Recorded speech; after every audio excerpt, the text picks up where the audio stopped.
Hello dear students, नमस्कार। स्वागत है आपका हमारे यूट्यूब चैनल रीड अपॉन में। कैसे हैं आप सब? उम्मीद है बढ़िया होंगे और आपकी पढ़ाई लिखाई भी ज़बरदस्त तरीके से चल रही होगी। तो एक बार फिर आपकी अपनी जीएस क्विज की वीडियो श्रृंखला में आप सभी का मैं शिवम उपाध्याय स्वागत करता हूं। तो फटाफट एक बार आप सारे लोग वीडियो को शेयर कर दीजिए, मैक्सिमम नंबर ऑफ स्टूडेंट्स तक ये क्लास पहुंचा दीजिए और हम लोग फिर आगे बढ़ते हैं आज के महत्वपूर्ण जो 40 इम्पोर्टेंट जीएस के क्वेश्चंस हैं उसको टैकल करना। तो बहुत इम्पोर्टेंट सीरीज होने वाली है ये आपकी, ये बात तो आप सभी को पता है। तो एक बार सारे लोग फटाफट वीडियो को शेयर कर दीजिए, ज़्यादा से ज़्यादा स्टूडेंट तक ये क्लास पहुंचाइए, क्योंकि मैं बार बार कहता हूं आपको क्लास ये आपकी बहुत इम्पोर्टेंट होती है, ये बहुत ही ज़्यादा इम्पोर्टेंट क्लास होती है आपकी। तो फटाफट एक बार वीडियो को शेयर जरूर कर दें आप सब। चलिए तो स्टार्ट करते हैं, आज के पहले प्रश्न की शुरुआत करते हैं। पहला प्रश्न हो जाता है आपका, पारिस्थितिकी तंत्र की संकल्पना को प्रस्तावित किया गया था? जी टेलर ने, ई हटिंगटन ने, डी आर स्टोबर्ट ने या टांसले ने? जो पारिस्थितिकी तंत्र की संकल्पना है इसको किसके द्वारा प्रस्तावित किया गया था? तो इस प्रश्न का राइट आंसर आपको कमेंट करना है। तो फटाफट एक बार आप सब कमेंट सेक्शन में इसका सही जवाब बताइए। G Taylor, E Huntington, D R Stoddart या D Tansley? Then the right answer for this question will be option number D यानी टांसले। ठीक है, तो इनकी बात करते हैं। तो वर्ष 1935 में एजी टांसले द्वारा सर्वप्रथम इकोसिस्टम की संकल्पना प्रस्तावित की गई। टांसले के अनुसार पारिस्थितिकी तंत्र भौतिक तंत्रों का एक विशेष प्रकार होता है जिसकी रचना अजैविक एवं जैविक दोनों घटकों से मिलकर के होती है। Then the right answer for this question will be option number D Tansley. बढ़ते हैं अगले प्रश्न की तरफ। प्रश्न नंबर 2, निम्नलिखित में से कौन कृत्रिम पारिस्थितिकी तंत्र है? झील, घास का मैदान, वन या धान का खेत? निम्नलिखित में से कौन कृत्रिम पारिस्थितिकी तंत्र है? झील, घास का मैदान, वन या धान का खेत? जल्दी से राइट आंसर कमेंट करें कि जो है कौन सा जो है वो कृत्रिम पारितंत्र है। आप सभी इसके बारे में जानते हैं कि जो कृत्रिम पारितंत्र होता है वो मानव निर्मित है। तो यहाँ पर धान का खेत यानी ऑप्शन नंबर डी जो है वो कृत्रिम पारितंत्र है। जबकि बात करें झील की, वन की, घास मैदान की, तो ये सब आपके क्या होते हैं? ये प्राकृतिक पारितंत्र होते हैं। Then the right answer for question number 2 will be option number D. बढ़ते हैं अगले प्रश्न की तरफ। प्रश्न नंबर 3 हो जाता है आपका, निम्न में से कौन सा एक विश्व का विशालतम पारितंत्र है? समुद्र, घास के मैदान, पर्वत या इनमें से कोई नहीं? तो निम्न में से कौन सा एक विश्व का विशालतम पारिस्थितिकी तंत्र है? समुद्र, घास के मैदान, पर्वत या इनमें से कोई नहीं?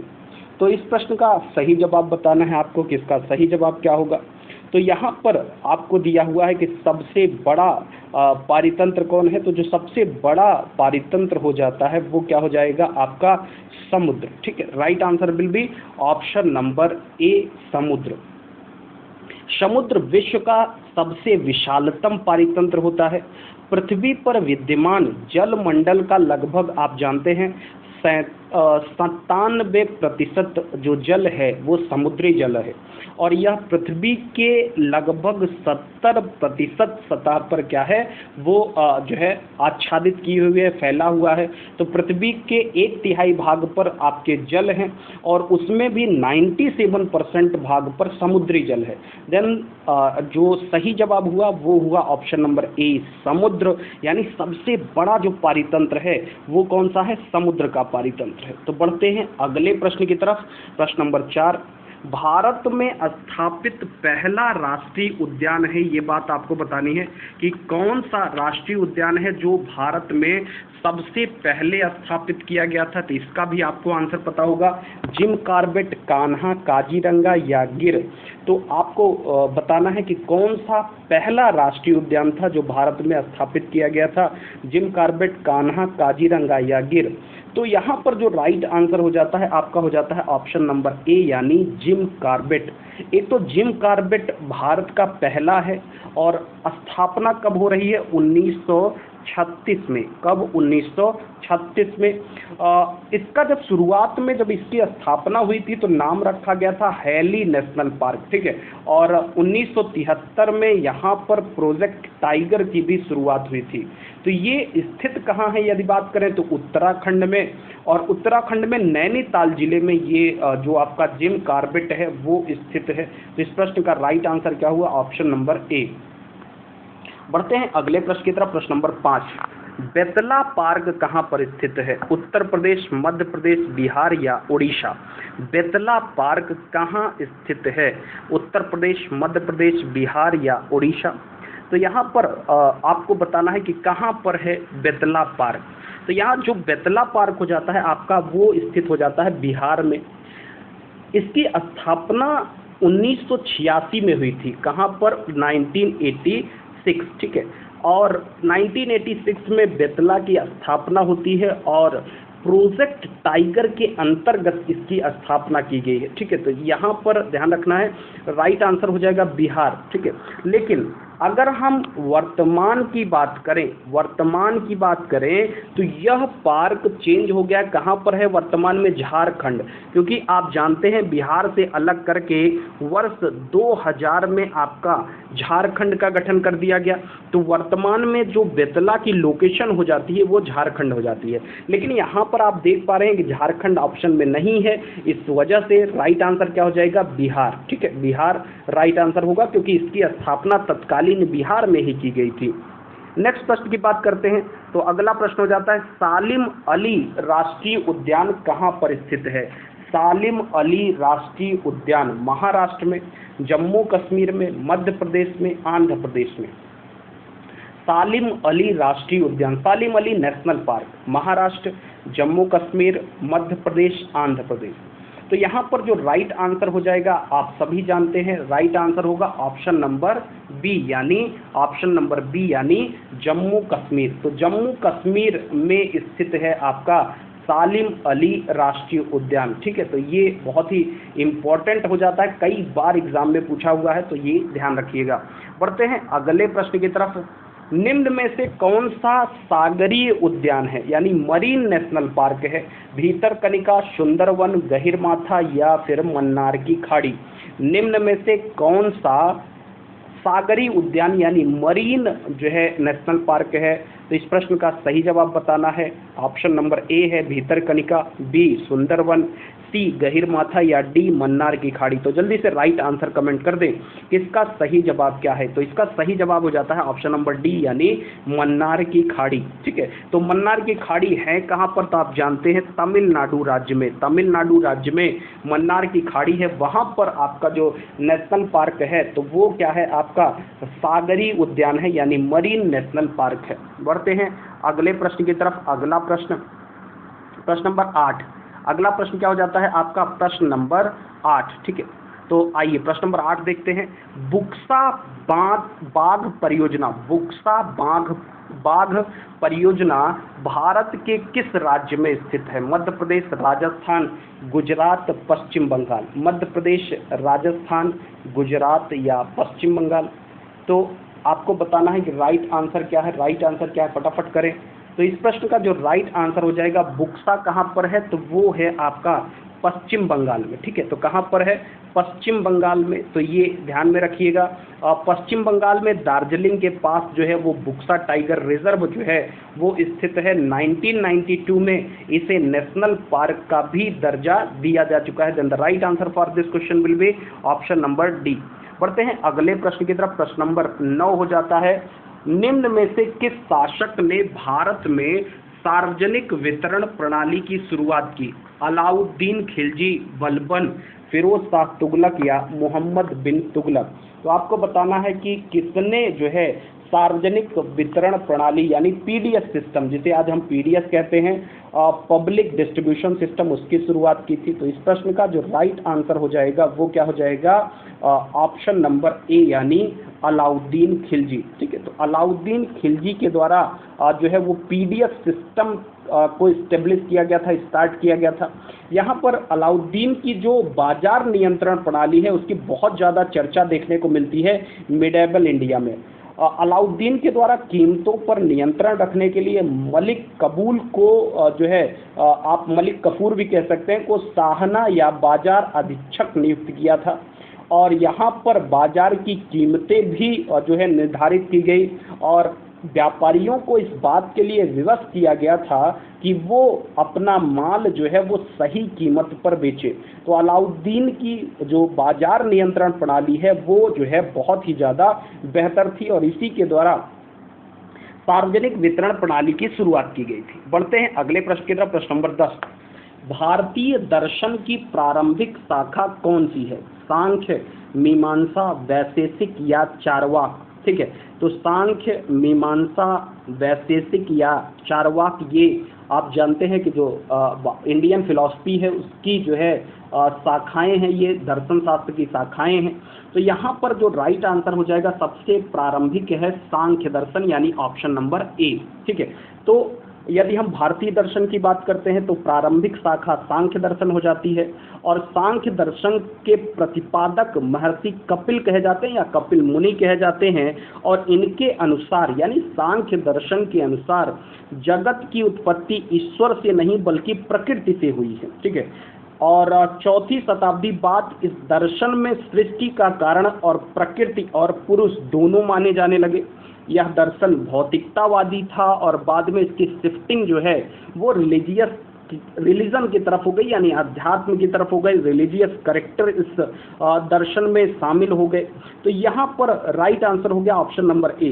भारत में कई और दर्शन जो है वो प्रचलित हैं और उनके प्रतिपादकों के नाम आपसे एग्जाम में पूछता है, जैसे मीमांसा जैमिनी के द्वारा, वैशेषिक कणाद के द्वारा, योग पतंजलि के द्वारा, न्याय गौतम के द्वारा, वेदांत की बात करें तो बादरायण द्वारा और सांख्य जो है वो आपका कपिल के द्वारा, कपिल मुनि के द्वारा प्रतिपादित किया गया है। तो यहाँ पर मीमांसा जैमिनी, वैशेषिक कणाद, योग पतंजलि, न्याय गौतम, वेदांत बादरायण और सांख्य जो है वो कपिल द्वारा है। Then the right answer for question number 10 will be option number A. बढ़ते हैं अगले प्रश्न की तरफ। प्रश्न नंबर 11, द्वितीय बौद्ध संगीति का आयोजन कहाँ पर किया गया था? द्वितीय बौद्ध संगीति का जो है पूछा हुआ है, तो यहाँ पर आपको बताना है राजगृह, वैशाली, पाटलिपुत्र या काशी। ठीक है, तो आपको बताना है कि द्वितीय बौद्ध संगीति का आयोजन कहाँ पर किया गया। तो कुल मिलाकर के 4 बौद्ध संगीतियाँ थी जिनका आयोजन अलग अलग जगहों पर किया गया था, जैसे राजगृह, वैशाली, पाटलिपुत्र और कुंडलवन। यहाँ पर जो है आपकी बौद्ध संगीतियाँ आयोजित की गई थी। तो आपको बताना है कि दूसरी कहाँ पर। ठीक है, तो दूसरी हुई थी आपका ऑप्शन नंबर बी यानी वैशाली। ठीक है, ऑप्शन नंबर बी यानी वैशाली।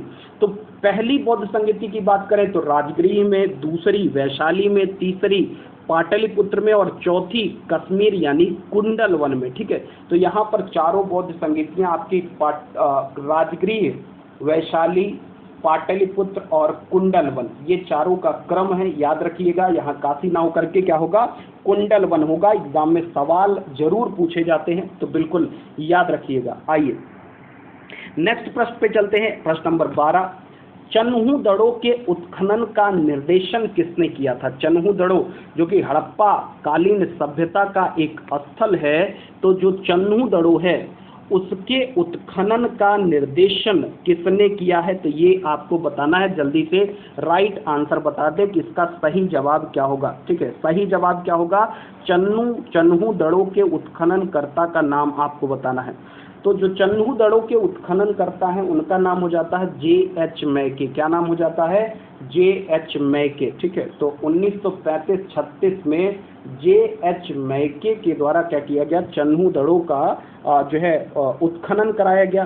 तो जो है यहाँ पर राइट आंसर क्या हो गया? Option number B.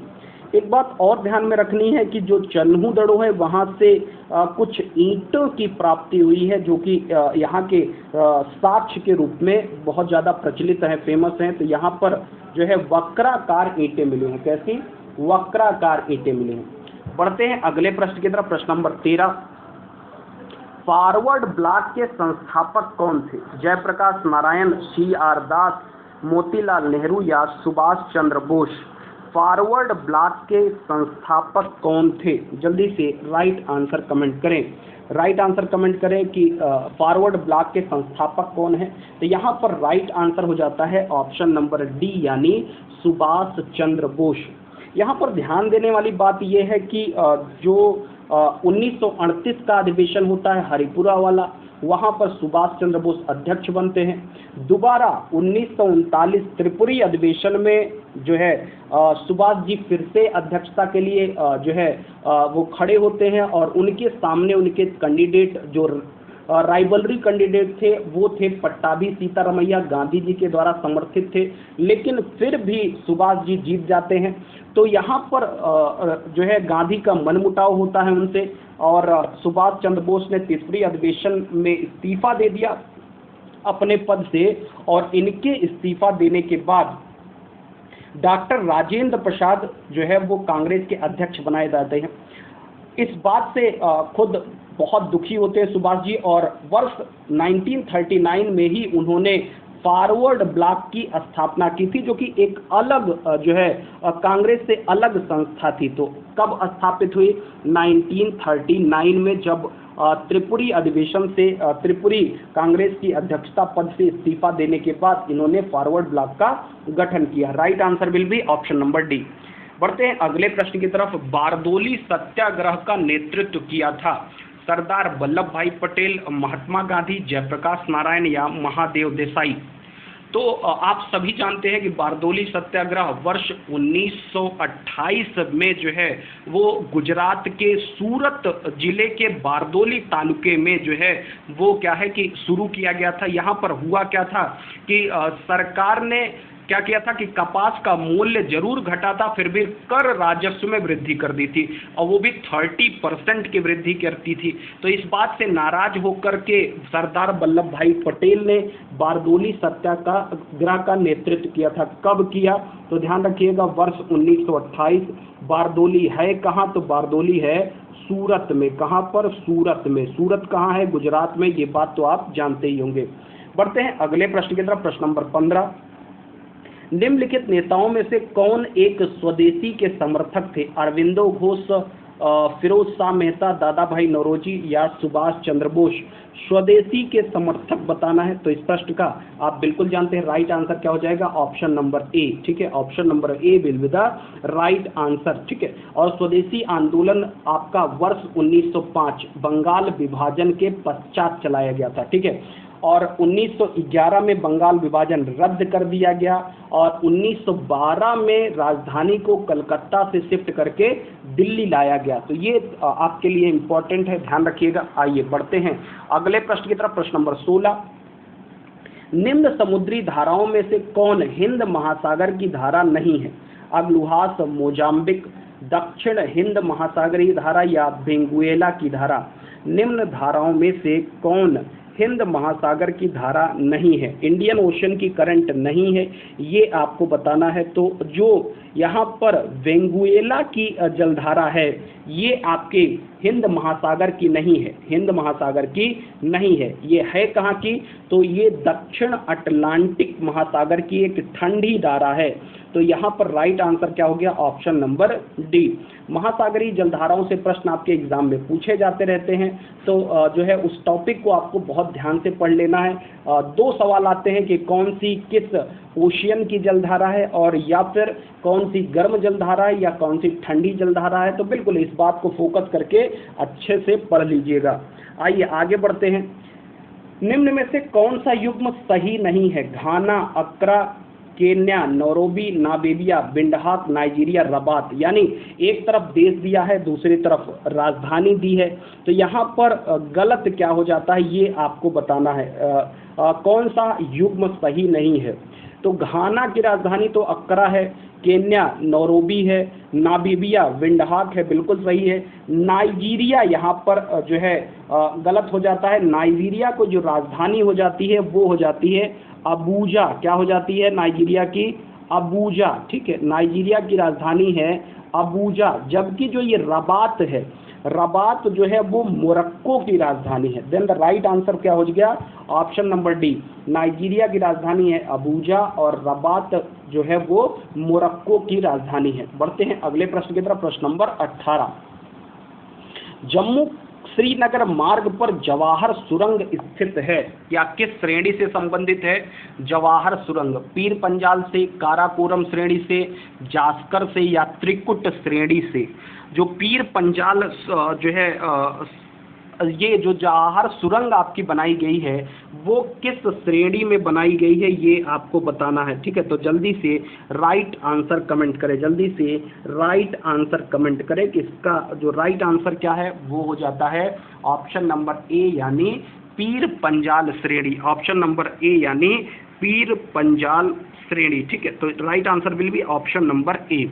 बढ़ते हैं अगले प्रश्न की तरफ। प्रश्न नंबर 19 आपके सामने है। भारत के किस राज्य की महिला साक्षरता न्यूनतम है? भारत के किस राज्य की महिला साक्षरता न्यूनतम है? ध्यान रखिएगा, हम बात कर रहे हैं वर्ष 2011 की जनगणना के आधार पर। वर्ष 2011 की जनगणना के आधार पर बिहार, उड़ीसा, राजस्थान एवं जम्मू कश्मीर। तो बिल्कुल आप सभी जानते होंगे कि बिहार जो है वो बहुत ही कम शिक्षित राज्य है, तो यहाँ पर जो महिला साक्षरता है वो बहुत ही ज़्यादा कम है। ठीक है, तो right answer will be option number ए, बिहार। बढ़ते हैं अगले प्रश्न की तरफ। भारत में हरित क्रांति के प्रणेता कौन थे? भारत में हरित क्रांति के प्रणेता कौन थे? जल्दी से राइट आंसर बताएं कि इसका सही जवाब क्या होगा, कि भारत में हरित क्रांति की शुरुआत किसने की? Then the right answer will be option number C, MS Swaminathan. Bharat में आप जानते हैं कि योजना अवकाश के दौरान वर्ष 1966-67 में ग्रीन रेवोल्यूशन यानी हरित क्रांति के प्रथम चरण की शुरुआत हुई है, और MS स्वामीनाथन जनक रहे हैं, और इनको शांति के क्षेत्र में नोबेल प्राइज भी प्रदान किया गया। ध्यान रखिएगा, कृषि में नहीं, क्योंकि कृषि में नोबेल प्राइज मिलता ही नहीं है, तो इनको शांति के क्षेत्र में नोबेल प्राइज दिया गया था। बढ़ते हैं अगले प्रश्न की तरफ। नरसिम्हन समिति का संबंध निम्न में से किससे है? उच्च शिक्षा सुधार, कर संरचना सुधार, बैंकिंग संरचना सुधार, या फिर नियोजन सुधार से? तो नरसिम्हन समिति का संबंध किससे है ये बात आपको बतानी है, तो जल्दी से राइट आंसर कमेंट कर दो। तो इस प्रश्न का जो सही जवाब होगा वो क्या हो जाएगा? Option number C, banking infrastructure reform से संबंधित है नरसिम्हन समिति, और ये गठित हुई थी इन द ईयर ऑफ 1991। 1991 में बैंकिंग क्षेत्र में सुधार की दृष्टि से नरसिम्हन समिति का क्या किया गया? गठन किया गया था। बढ़ते हैं अगले प्रश्न की तरफ। प्रश्न नंबर 22, राजकोषीय नीति का संबंध है बजट निर्माण से, मौद्रिक नीति से, बेरोजगारी से, या इनमें से कोई नहीं? तो जो आपकी राजकोषीय नीति है यानी फिजिकल पॉलिसी है, तो उसका संबंध किससे है? इस प्रश्न का राइट आंसर है all of you know. Right answer will be option number A, budget के निर्माण से। बढ़ते हैं अगले प्रश्न की तरफ। 23वां प्रश्न, पंचायती राज कार्यक्रम सर्वप्रथम किस राज्य में शुरू किया गया था? पंचायती राज कार्यक्रम तो ये शुरू किया गया था एक तो अक्टूबर 1959 में। कब? अक्टूबर 1959, वो भी गांधी जयंती पर, यानी 2 अक्टूबर 1959 राजस्थान के नागौर से। कहाँ से? राजस्थान के नागौर से। कब? 1959 में। 1959 में, इन द ईयर ऑफ 1959 ये प्रोग्राम जो कि आपका पंचायती राज प्रोग्राम है वो शुरू किया गया था। ठीक है, राजस्थान के बाद आंध्र प्रदेश वो राज्य था जिसने पंचायती राज व्यवस्था अपने यहाँ लागू की थी। तो then the right answer will be option number A, Rajasthan. राष्ट्रपति लोकसभा को कब भंग कर सकते हैं? भारत के प्रधान न्यायाधीश की अनुशंसा पर, लोकसभा की अनुशंसा पर, केंद्रीय मंत्रिमंडल की अनुशंसा पर, या राज्यसभा की अनुशंसा पर? तो राष्ट्रपति की जो शक्ति है लोकसभा के विघटन की, तो यहाँ पर आपको बताना है कि इसका सही जवाब क्या होगा। तो यहाँ पर यदि मंत्रिपरिषद राष्ट्रपति को सलाह दे दे कि उसको लोकसभा विघटित करनी है, तो वहाँ पर आपका आर्टिकल 85(2) के अनुसार राष्ट्रपति क्या कर सकता है? वो लोकसभा को विघटित कर देता है। आर्टिकल ध्यान रखिएगा, आर्टिकल 85(2). अगर हम जो है लोकसभा के विघटन की बात करते हैं तो लोकसभा के विघटन के दो तरीके हैं मात्र। एक तो 5 वर्ष की समाप्ति हो जाए, तो 5 वर्ष यदि समाप्त होता है तो स्वतः ही समाप्त हो जाती है, और दूसरा ये है कि राष्ट्रपति 85(2) के तहत अपनी शक्ति का प्रयोग करके जो है लोकसभा को भंग करे। राष्ट्रपति शक्ति का प्रयोग तभी करेगा जब जो है आपका मंत्रिपरिषद उसको ऐसा करने की सलाह देगी। ठीक है, तो यहाँ पर राइट आंसर क्या हो जाएगा? Option number C. अगले प्रश्न पर बढ़ते हैं। भारत के संविधान में उद्देशिका का विचार लिया जा सकता है इटली के संविधान से, कनाडा के संविधान से, फ्रांस के संविधान से, या फिर यूएसए के संविधान से। तो यहाँ पर बहुत सारी बातें हैं सब भारतीय संविधान के प्रस्तावना में। तो राइट आंसर कमेंट कर दो कि इसका सही जवाब क्या होगा। राइट आंसर क्या होगा जल्दी से कमेंट करके बताओ भैया। राइट आंसर क्या होगा जल्दी से कमेंट करके बताओ। इटली, कनाडा, फ्रांस या यूएसए। तो किसके संविधान से उद्देशिका का विचार लिया जा सकता है? चलिए, तो इस प्रश्न का राइट आंसर क्या हो जाएगा? ऑप्शन नंबर सी यानी फ्रांस। समता, स्वतंत्रता, समानता, बंधुत्व, ये सब जो बातें आपकी प्रस्तावना में कही गई हैं, इन सब का वर्जिन जो है, ओरिजिन, वो कहाँ से है, उन सब का आगमन कहाँ से है? तो आप जानते हैं फ्रांस से है। फ्रांसीसी क्रांति में स्वतंत्रता, समानता, बंधुत्व जैसे शब्दों की चर्चा की गई। तो ये शब्द हमारे प्रस्तावना में भी जो है शामिल किए गए हैं। इस वजह से इस प्रश्न का राइट आंसर क्या हो जाता है? Option number C, France. बढ़ते हैं अगले प्रश्न की तरफ। 26वां, थायमीन है vitamin C, vitamin B2, vitamin B6 या विटामिन B1? जल्दी से राइट आंसर कमेंट करें कि इसका सही जवाब क्या है। ठीक है, इसका सही जवाब क्या है? जल्दी से राइट आंसर कमेंट कर दो भैया। सही जवाब कर दो कि इसका सही जवाब क्या होगा। राइट आंसर कमेंट कर दो कि इसका सही जवाब क्या होगा।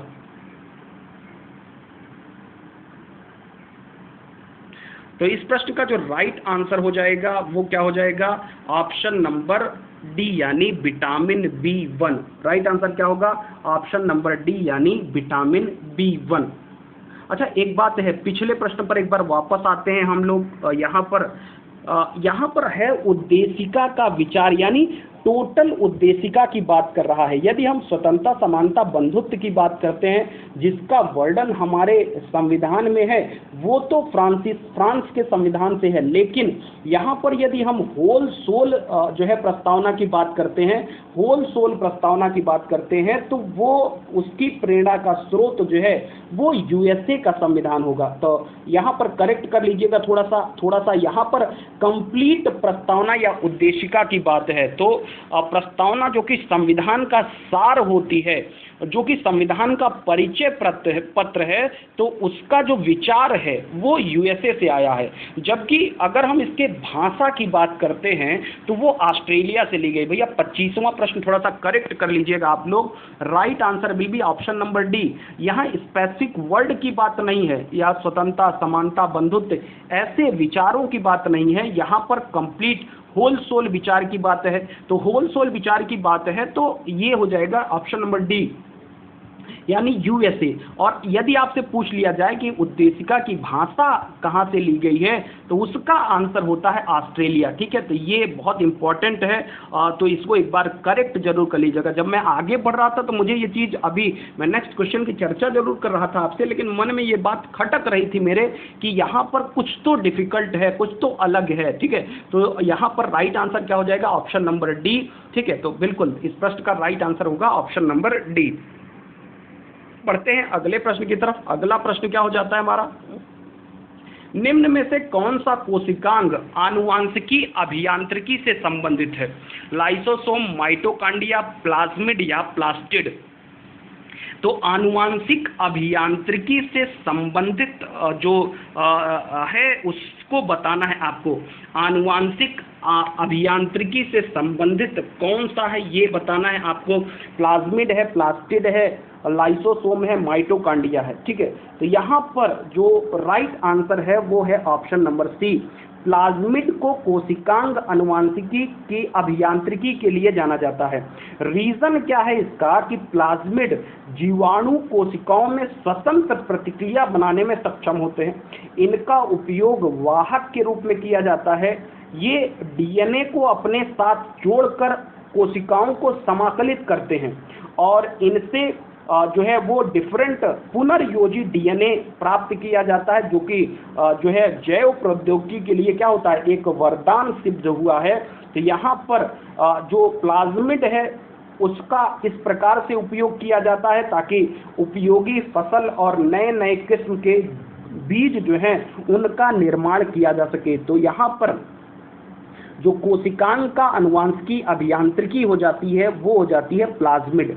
बढ़ते हैं अगले प्रश्न की तरफ। प्रश्न नंबर 28, मिट्टी के घड़े में किस क्रिया के कारण जल ठंडा रहता है? ये इवन पीसीएस तक में सवाल पूछा हुआ है कि मिट्टी के घड़े में किस क्रिया की वजह से जो है वो जल ठंडा रहता है। तो आप सबको पता होगा कि यहाँ पर राइट आंसर क्या हो जाएगा, ऑप्शन नंबर बी, वाष्पीकरण। Right answer will be option number B, वाष्पीकरण। ठीक है, तो इसके और भी उदाहरण है, जैसे हमारे शरीर में खूब पसीना निकला हो और फिर जो है जब पसीना सूखता है तो हमें ठंडक महसूस होती है। तो ये जो है इसका एक और उदाहरण हो जाता है। चलिए, राइट आंसर हो जाएगा ऑप्शन नंबर बी यानी वाष्पीकरण। चलिए आगे बढ़ते हैं, नेक्स्ट जो है क्वेश्चन पर आते हैं।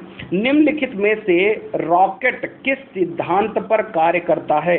अवगाद्रो, ऊर्जा संरक्षण, संवेग संरक्षण, इनमें से कोई नहीं। ठीक है, तो इसको तो आपने पढ़ा ही होगा, जो न्यूटन का थर्ड लॉ है। न्यूटन का थर्ड लॉ कि जो संवेग संरक्षण का सिद्धांत को बताता है, तो न्यूटन थर्ड लॉ पर रॉकेट कार्य करता है। संवेग संरक्षण का सिद्धांत आपने फार्मूला भी पढ़ा होगा, m1v1 इक्वल टू m2v2। जो थोड़ा सा साइंस बैकग्राउंड से हैं उन्होंने ये बात समझी होगी कि जो है m1v1 इक्वल टू m2v2 होता है। यहाँ पर होता क्या है कि रॉकेट के अंदर जो ईंधन है जब वो जलता है तो फिर पीछे की तरफ वो थ्रस्ट जनरेट करता है, जिससे रॉकेट को एनर्जी मिलती है और वो आगे की तरफ तेजी से क्या होता है, आगे बढ़ जाता है। Then the right answer for this question will be option number C. बढ़ते हैं अगले प्रश्न की तरफ। प्रश्न नंबर 30, धन विधेयक किस अनुच्छेद के अंतर्गत पेश किया जाता है? आर्टिकल 108, आर्टिकल 110, आर्टिकल 111 या इनमें से कोई नहीं।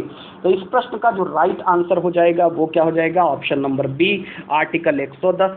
आर्टिकल 108 के तहत संयुक्त बैठक का प्रावधान है, जबकि 111 पर राष्ट्रपति विधेयकों पर हस्ताक्षर करने से संबंधित अनुच्छेद है। तो यहाँ पर राइट आंसर क्या हो जाएगा, आर्टिकल 110। वित्त आयोग का उल्लेख भारतीय संविधान में कहां पर किया गया है? आर्टिकल 76, आर्टिकल 148, आर्टिकल 314 या फिर आर्टिकल 280। तो आपको बताना है कि इसका राइट आंसर क्या होगा। तो right answer will be option number D यानी आर्टिकल 280। तो 280 में जो है वित्त आयोग का प्रावधान किया गया है। वर्तमान में 15वें वित्त आयोग की सिफारिशें लागू हैं और 15वें वित्त आयोग के जो अध्यक्ष रहे हैं वो रहे हैं NK सिंह जी। कौन रहे हैं? NK सिंह जी। बढ़ते हैं अगले प्रश्न की तरफ। प्रश्न नंबर 32, ये करंट का क्वेश्चन है। किस शहर की मेट्रो में देश की पहली अल्ट्रावायलेट किरणों से सैनिटाइजेशन की शुरुआत की गई है? यानी यूवी रेज से सैनिटाइजेशन की शुरुआत करने वाला देश का पहला मेट्रो कौन सा है? तो जयपुर, दिल्ली, बेंगलुरु या लखनऊ? जयपुर, दिल्ली, बेंगलुरु या लखनऊ। ठीक है, तो यहाँ पर राइट आंसर क्या हो जाएगा, ऑप्शन नंबर डी यानी लखनऊ। तो यूवी रेस से सैनिटाइजेशन किया गया था जो है देश की मेट्रो, जो लखनऊ मेट्रो है वहाँ पर। तो ऐसा करने वाली भारत की ये पहली मेट्रो बन गई थी। ध्यान रखना है कि न्यूयॉर्क मेट्रो द्वारा इस प्रणाली के सफल परीक्षण के बाद उत्तर प्रदेश में ये टेक्निक लागू की गई। Then the right answer will be option number D, Lucknow. Next question की तरफ बढ़ते हैं। प्रश्न नंबर 33, राष्ट्रीय स्वास्थ्य प्राधिकरण का मुख्य कार्यकारी अधिकारी यानी चीफ एग्जीक्यूटिव ऑफिसर किसे नियुक्त किया गया है? यानी NHA, नेशनल हेल्थ एसोसिएशन का जो है आपका कार्यकारी अधिकारी किसे नियुक्त किया गया है? तो जल्दी से राइट आंसर कमेंट करें कि राष्ट्रीय स्वास्थ्य प्राधिकरण का कार्यकारी अधिकारी किसे नियुक्त किया गया है। तो इस प्रश्न का राइट आंसर होगा ऑप्शन ऑप्शन नंबर डी यानी आर एस शर्मा। इससे पहले आर एस शर्मा ट्राई के चेयरमैन थे, ट्राई के पूर्व चेयरमैन थे, यानी telecom regulatory authority of India के चेयरमैन थे। तो जो है इनको जो है फरवरी में एनएचए के पद पर तैनात किया गया है। ठीक है, इन्होंने आयुष्मान भारत योजना जो कि कार्यरत है भारत में 5 लाख तक का, जिसमें स्वास्थ्य इंश्योरेंस है, उसकी जिम्मेदारी संभालने के लिए इनको बुलाया गया है। Then the right answer will be option number D. प्रश्न नंबर 34, एशियन क्रिकेट परिषद का अध्यक्ष किसे चुना गया है? तो बिल्कुल ये नाम तो आप सभी जानते होंगे, सौरभ गांगुली, नजमुल हसन, जय शाह या इफ्तिकार आलम। तो जय शाह को एशियन क्रिकेट परिषद यानी एसीसी का अध्यक्ष चुना गया है। क्या? एसीसी का अध्यक्ष जय शाह, जबकि बीसीसीआई के अध्यक्ष कौन है? वो हो जाते हैं सौरभ गांगुली। तो सौरभ गांगुली बीसीसीआई और जय शाह जो हैं वो एशियन क्रिकेट परिषद के अध्यक्ष हैं।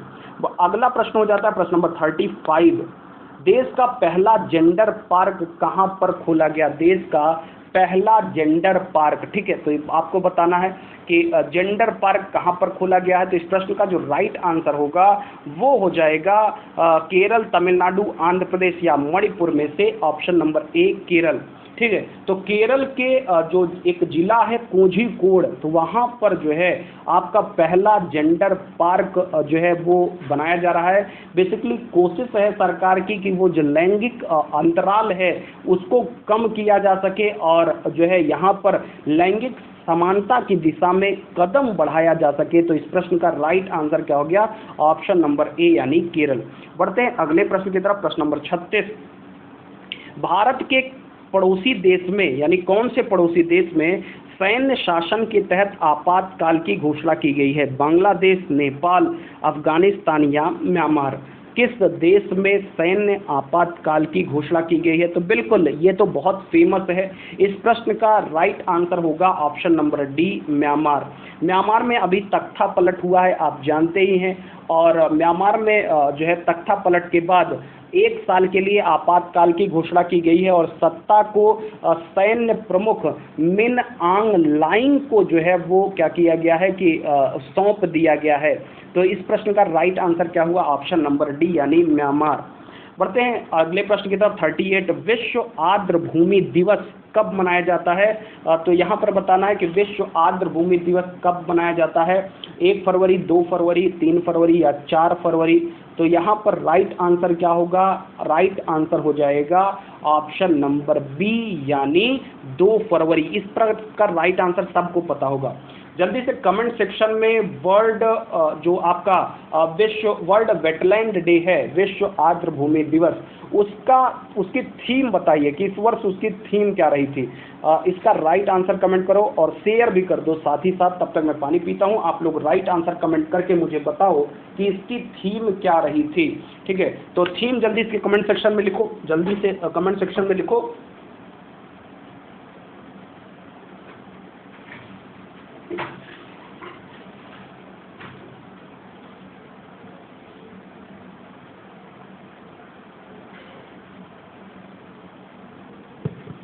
चलिए, यहाँ पर जो आपका वर्ल्ड वेटलैंड डे हो जाता है जो कि 2 फरवरी को मनाया जाता है, तो उसकी जो थीम रही है वो रही है वाटर एंड वेटलैंड। क्या रही है? Water and wetland. तो then the right answer for this will be option number B 2 फरवरी। आगे बढ़ते हैं, नेक्स्ट प्रश्न पे आते हैं। प्रश्न नंबर 39, संयुक्त राष्ट्र के किस निकाय ने वर्ष 2020 को सबसे खराब वर्ष घोषित किया? थोड़ा सा जो है लाइन में मिसप्रिंटिंग है, ध्यान दीजिएगा। संयुक्त राष्ट्र के किस निकाय ने 2020 को सबसे खराब वर्ष घोषित किया है? जल्दी से राइट आंसर कमेंट करो कि इसका सही जवाब क्या होगा। UNEP, UNWTO, UNCTAD, UNWFP। तो यहाँ पर इसका जो राइट आंसर होगा, तो यहाँ पर राइट आंसर 2020 किसके लिए सबसे खराब है? तो आप जानते हैं पर्यटन के लिए सबसे खराब है, और पर्यटन के लिए जो संस्था है विश्व में वो है UNWTO यानी United Nation World Tourism Organization, United Nation World Tourism Organization. तो इसके द्वारा 2020 को पर्यटन के लिहाज से सबसे खराब वर्ष जो है घोषित किया गया है और कहा गया है कि दुनिया में 2020 में 74% जो है वो पर्यटन में कमी आई है। तो इस प्रश्न का राइट आंसर क्या हो जाएगा? Option number B. बढ़ते हैं अगले प्रश्न की तरफ, जो कि आज का अंतिम प्रश्न होता है हमारा।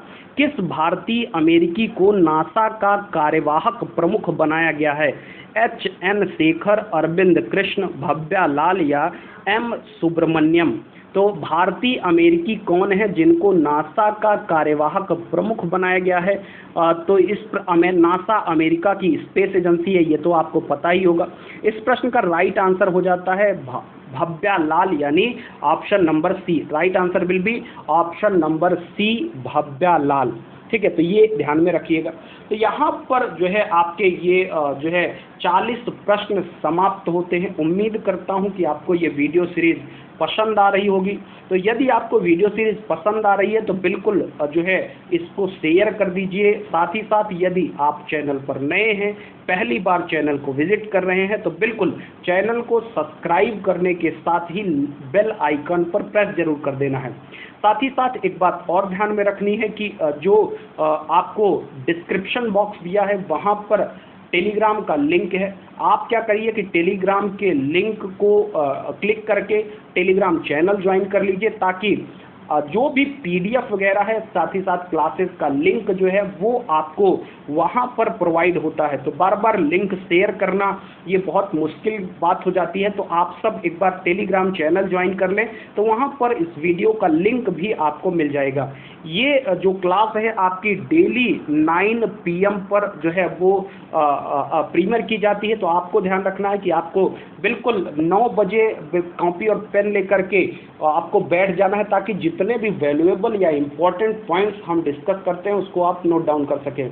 यहाँ पर ध्यान रखिएगा कि नो डाउट ये क्लास आपके किसी भी वनडे एग्जाम के लिए महत्वपूर्ण है, बहुत ही ज़्यादा महत्वपूर्ण है। तो बिल्कुल कभी भी क्लास मिस नहीं करनी है और आपको रेगुलरली क्लास में बने रहना है। चलिए, तो इस प्रश्न का राइट आंसर हो गया ऑप्शन नंबर सी। यहाँ पर एक होमवर्क भी है आपके लिए कि जो आप जानते हैं सैन्य अभ्यास बहुत सारे होते हैं, बहुत सारे सैन्य अभ्यास होते हैं।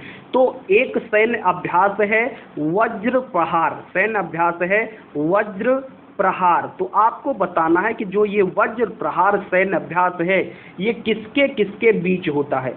वज्र प्रहार सैन्य अभ्यास किसके किसके बीच किया जाता है? तो इसका आंसर आपको कमेंट सेक्शन में बताना है और मैं उसको बाद में देख लूँगा और फिर जो है अगले दिन नेक्स्ट आपको एक प्रश्न बताऊंगा। ये बहुत इंपॉर्टेंट हो जाते हैं सैन्य अभ्यासों से संबंधित प्रश्न, तो आप इसको कमेंट सेक्शन में कमेंट जरूर करें। चलिए, तो आज के लिए बस इतना ही। फिर मुलाकात होगी आपसे कल की सीरीज में फिर से 9 बजे। तब तक के लिए खुश रहिए, स्वस्थ रहिए, पढ़ाई लिखाई जारी रखिए।